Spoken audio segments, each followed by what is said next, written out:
Welcome to the DCTV News at Noon program. I'm Kelsey Kiesling. And I'm Kendra Cook. Dolores County Broadcasting Network is the producer of DCTV with support from the Southwest TV Translator Association. If you have a news topic or event you'd like to see covered, give us a call. The studio number is 677-4119. Today's show runs Tuesday at noon and is uploaded to our YouTube channel and our DCTV News at Noon Facebook page so you can watch it on demand. Today is April 30th, 2019, and now the news at noon. From the Durango Herald, suicides among U.S. kids aged 10 to 17 jumped to a 19-year high in the month after the release of a popular TV series that depicted a girl ending her life, researchers said. The study published Monday can't prove that the Netflix show 13 Reasons Why was the cause, but there were 195 more youth suicides than would have been expected in the 9 months after the show's March 2017 release. Given historical and seasonal suicide trends, the study estimated. During April 2017 alone, 190 tweens and teens took their own lives. Their April 2017 suicide rate was 0.57 per 100,000 people, nearly 30% higher than in the preceding 5 years included in the study. An additional analysis found that the April rate was higher than in the previous 19 years, said lead author Jeff Bridge, a suicide researcher at Nationwide Children's Hospital in Columbus, Ohio. The creators of the series intentionally portrayed the suicide of the main character. It was a very graphic depiction of the suicide death, which can trigger suicidal behavior, Bridge said. Shots fired out of a truck window in Dolores and suspect abandons his pickup. As reported in the Journal, the Montezuma County Sheriff's Office is investigating a shooting that occurred on Friday evening in Dolores on 2nd Street. Nobody was injured, Undersheriff Vern Knuckles said on Monday, and the incident was still under investigation.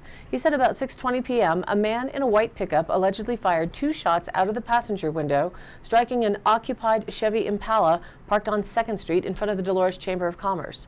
According to witnesses, the gunman then fled the scene, driving north on 2nd and then west on Central Avenue. The truck was found abandoned on Linden Street in Cortez and was impounded while a search warrant was being obtained, Knuckles said. The driver of the truck is being sought for questioning. The victim's vehicle was also impounded as part of the investigation. No motive has been established. Also in Dolores, the driver of a Kia Sorento traveling northbound Saturday on Colorado Highway 145 near mile marker 41 lost control, left the roadway, rolled down an embankment, and struck a tree, according to the Colorado State Patrol. The passenger was ejected from the vehicle and suffered serious injury. She was not wearing a seatbelt. The driver was cited for careless driving, causing bodily injury. The woman was transported to Southwest Memorial Hospital, then airlifted to a Denver hospital, according to rescue officials. And in other news, officials are warning that deep snowpack could trigger flooding on the Dolores River. The National Weather Service has issued a flood advisory for Lost Canyon Creek, which joins the Dolores River at Dolores. The National Weather Service has issued a flood advisory for Lost Canyon Creek near Dolores until 5:45 p.m. on today, Tuesday. The creek is mostly staying within its channel, but it is overflowing its banks in some sections. Gauge reports indicate that minor lowland flooding may occur near Lost Canyon Creek. Peak flows will occur during the next few nights. As of Monday, the creek was flowing at 311 cubic feet per second. Quote, excessive runoff from snowmelt will cause creeks, streams, and rivers to rise, according to the advisory. Minor flooding along the banks and in low-lying areas will be possible. The Montezuma County Sheriff is warning boaters that rising water has created debris flows on the Dolores River upstream from Dolores. On Monday, the river was flowing at 1,940 cubic feet per second. From the Cortez Journal, a cabin was struck by an avalanche and was obliterated. Fortunately, it was a cabin used only in summer, he said, so no one was inside or injured. Donovan said the cabin was relatively new and the homeowners who live in New Mexico were aware that the location they were building in was an avalanche path.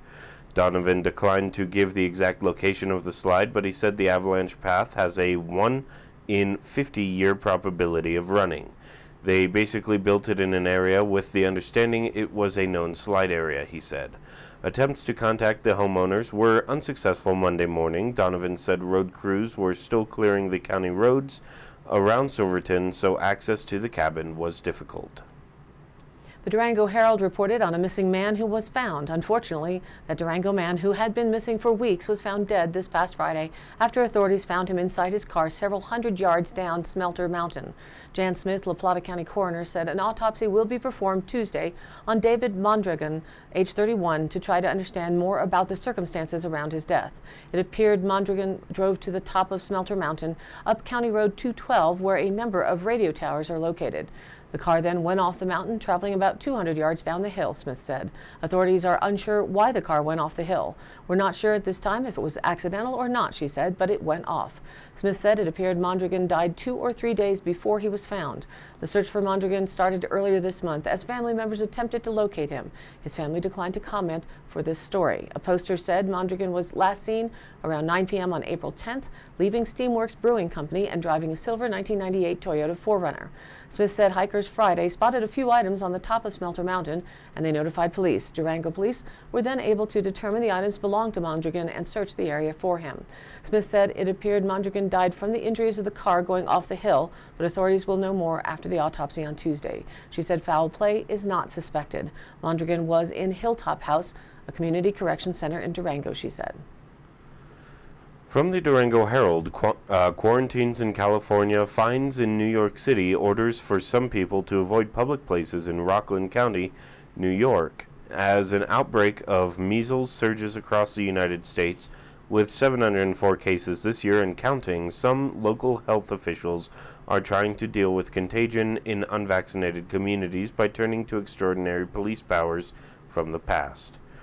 Unfortunately, we are revisiting diseases from another generation, said Jason Schwartz, an assistant professor of health policy at the Yale School of Public Health. And now we are revisiting public health responses from another generation in instances where vaccination programs have fallen short, he said. Not long ago, measles was thought to be a problem that was mostly solved. The once common disease became increasingly rare after a vaccine became available in the 1960s. In 2000, health officials declared the disease eliminated in the U.S., meaning that all new cases stemmed from infected travelers and not from homegrown transmissions. A decade ago, the cases numbered fewer than 100 a year, but they have been jumping since then, with the worst happening right now. And now let's take a look at the weather. Love that gentle rain most of us got over the past 24 hours. Our rain gauge at the station may have a bird poop in it. As they say, it happens, or something that fell into the unit, as it's not accurately reflecting our recent rain totals, so we are working on fixing that, and we'll find out what we have hopefully by tomorrow. So our DCTV 5-day outlook shows us today scattered showers and thunderstorms continue possibly around our area. It's now at a 50% chance. Mostly cloudy skies unless we get that donut ring where we are clearer and all around us is dark and gloomy. A high today near just 53 degrees. Those south-southwest winds run around 15 miles an hour and they may gust to 30. So a sort of a colder, blusty spring day on tap for today and tonight. Scattered showers and thunderstorms before 8 p.m. Then showers are likely and possibly a thunderstorm tonight between 8 and 3 a.m. Then continued scattered showers overnight after 3. Mostly cloudy, so the low may only dip to around 40 degrees. Breezy with that south-southwest wind at 10 to 20 miles an hour, providing gusts as high as 30 miles an hour. Overnight, the chance of precipitation shows 60%, continuing into Wednesday at 50% chance for scattered showers and thunderstorms. They're expected mainly before 2 p.m. Cloudy, then gradually becoming mostly sunny with a high near 53 degrees. Wednesday night, you might want to cover up any tender plants as it may get below 32 in some areas locally. Partly cloudy with a reported low around 34 degrees. The winds shift northwest 5 to 10 miles an hour, but thankfully the sun comes out for Thursday, sunny with a high near 60 degrees. Thursday night mostly clear with a low around 37. Friday sunny again with a high near 64. Friday night mostly clear with a low around 39, and a great weekend on tap. Saturday sunny with a high near 67. Saturday night mostly clear with a low around 43, and Sunday sunny with a high near 69. Sunday night partly cloudy with a low around 44. And now back to the news. From the Cortez Journal, planning has begun on a roundup of trespass horses at Mesa Verde National Park, and a public adoption process will follow. But the park has denied a request by the Journal to report on and document the roundup process. Other horse roundups on federal land have included public and media viewing areas, and the courts have ruled that media have a First Amendment right to witness federal government activities. Park Superintendent Cliff Spencer banned media coverage of the roundup in an email April 24th, stating that roundup representatives informed him they did not want anyone not involved in the roundup to be present because the distraction would negatively affect the behavior of horses. The park is drawing up a memorandum of understanding with the Colorado chapter of National Mustang Association, a 501c3 nonprofit, to assist with the roundup and conduct the adoption process. And Tim McAfee, an expert in low-stress roundup techniques, has been contacted by the park to run the roundup. From the Durango Herald, report out of Santa Fe. State Land Commissioner Stephanie Garcia Richard has halted further oil and natural gas development on New Mexico trust lands near the Chaco Cultural National Historic Park that are considered sacred by many Native Americans. Confirmed on Monday, the executive order places a drilling moratorium within a buffer zone surrounding Chaco Canyon and its ancient dwelling. The moratorium does not directly affect federal and private holdings. Garcia Richard visited the Navajo Nation to sign the moratorium. She calls it a huge step forward in safeguarding archaeological and cultural resources. Oil industry representatives say robust protections already are in place within the national park at Chaco Canyon and surrounding areas where archaeological surveys are required. Garcia Richard also convened a working group to devise recommendations about future development in that area. According to the Cortez Journal, the Galloping Goose No. 5 is based in Dolores but has been in Durango waiting for spring trips up the Animas Valley on the Durango and Silverton Narrow Gauge Railroad. Because of avalanche danger, planned winter trips by the Goose were canceled, so it has been stored at the D&S&G's Roundhouse Museum. The Goose is snuggled indoors while it waited out the winter in Durango until excursions could be rescheduled, said motorman Joe Becker. On May 18th and May 19th, passengers can ride the Goose on a 5-hour trip to Cascade Canyon and back. These trips will follow a passenger train format with only limited stops. The 5-hour excursion includes narrow gauge mountain railroading experiences on the High Line and the Animas River Canyon. An over-the-motorman's shoulder look is a unique experience available to all Rio Goose No. 5 passengers. Becker said that view is not available on any other train ride. Tickets are priced at $119 and the Goose departs at 10 a.m. A deer rescue, as reported in the Journal. A Dolores woman jumped into a flowing irrigation ditch off County Road 22 on Sunday to rescue 3 deer that were struggling to escape. Photos by Jim Mimiaga. Lenore Sparks was walking near her home when she saw the deer attempting to climb out of the steep canal, which is lined with heavy plastic to prevent erosion. They kept sliding back and they were shivering badly, she said. A family member called Colorado Parks and Wildlife, who sent out an officer. Meanwhile, neighbor Eric Breitenbach obtained a pallet with a metal cord and lowered it along the embankment to give the does a way to climb out, but they didn't try and use it. I decided to jump in and help them, Sparks said. They were looking fatigued. By using a lariat and sheer strength, she captured each deer and hauled it towards the bank through 2 feet of flowing water. Family members and neighbors helped pull the shivering animals out of the steep ditch, and they were set free. A 4th deer continued down the canal and apparently found a way out. Sparks, age 35, went to check the canal the next morning, and she saw all 4 does grazing in a nearby field. Residents and officers rescue wildlife from time to time, said CPW spokesperson Joe Lewandowski, but extreme caution is required because wildlife can be very unpredictable. Great work on their part, he said, of the deer rescue. It is okay for citizens to help wildlife in trouble, but they should never risk their own lives to do so, Lewandowski emphasized. Panicked animals can cause injury, and they don't necessarily understand a person's helpful intentions. Calling wildlife officials when wildlife needs help was the correct first step, added Matt Thorpe, area wildlife manager for CPW. Officers have training and carry specialized equipment and tranquilizer darts to aid them in an animal rescue. A wildlife officer is always on call. Sparks is concerned about the slick plastic trapping other animals within the ditch, which is operated by Montezuma Valley Irrigation Company. The private company recently installed the plastic to prevent erosion and loss of water into the soil. A phone message left with the water company had not been returned by press time. Structures such as ramps and grates can be installed to provide footing for animals to escape water traps. Thorpe said CPW will work with landowners and ditch companies to explore solutions in areas where wildlife mix with man-made structures. From the Cortez Journal, the Mancos Common Press restoration is nearly complete and its printing presses are readying their wheels for more regular use.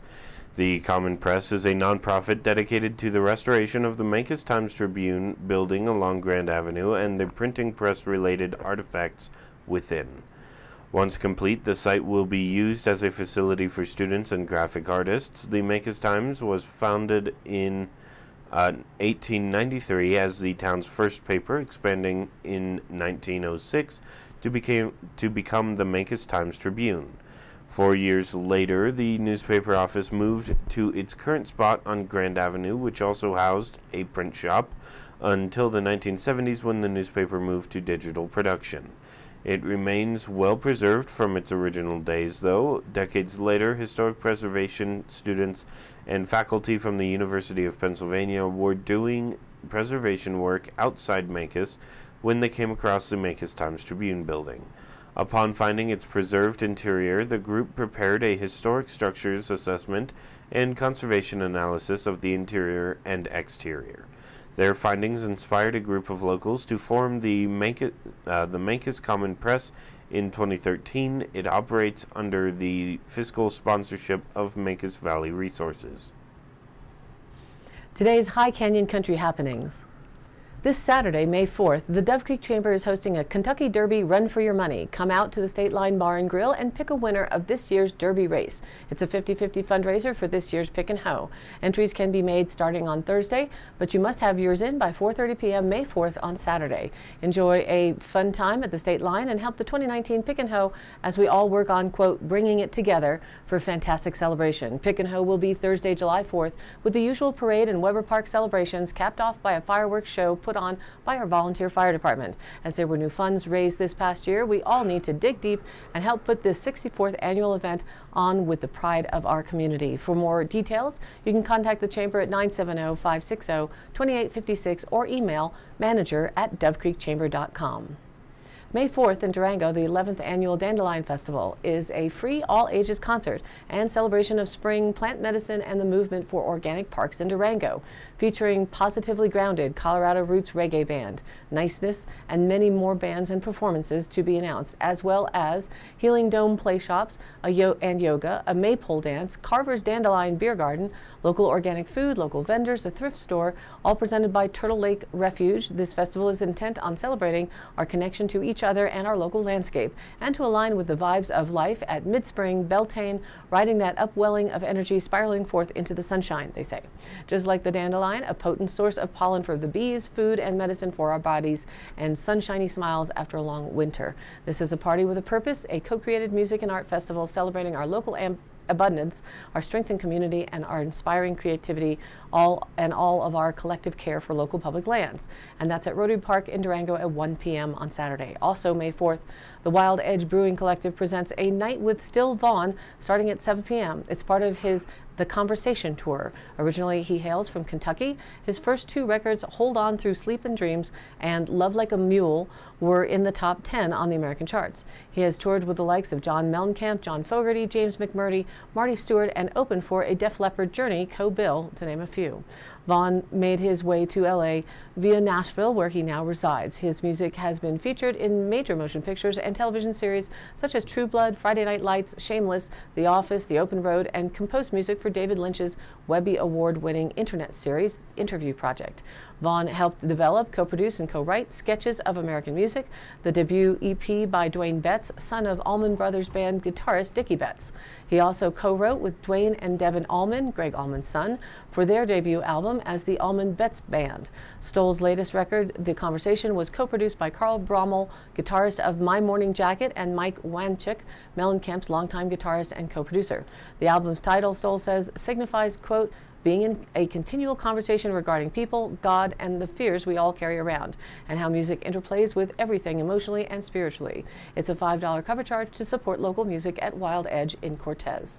And all of these happenings are posted on our DCTV News at Noon Facebook page, along with the YouTube replays, weather, original stories, and local posts. To share your event or information, contact us. The email is dcbnnews@gmail.com or call the station at 970-677-4119.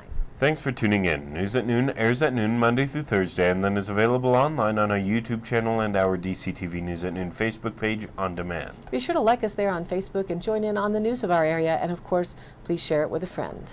For Kendra Cook with DCTV and the News at Noon program out of Dove Creek, USA, I'm Kelsey Kiesling. Thanks for watching.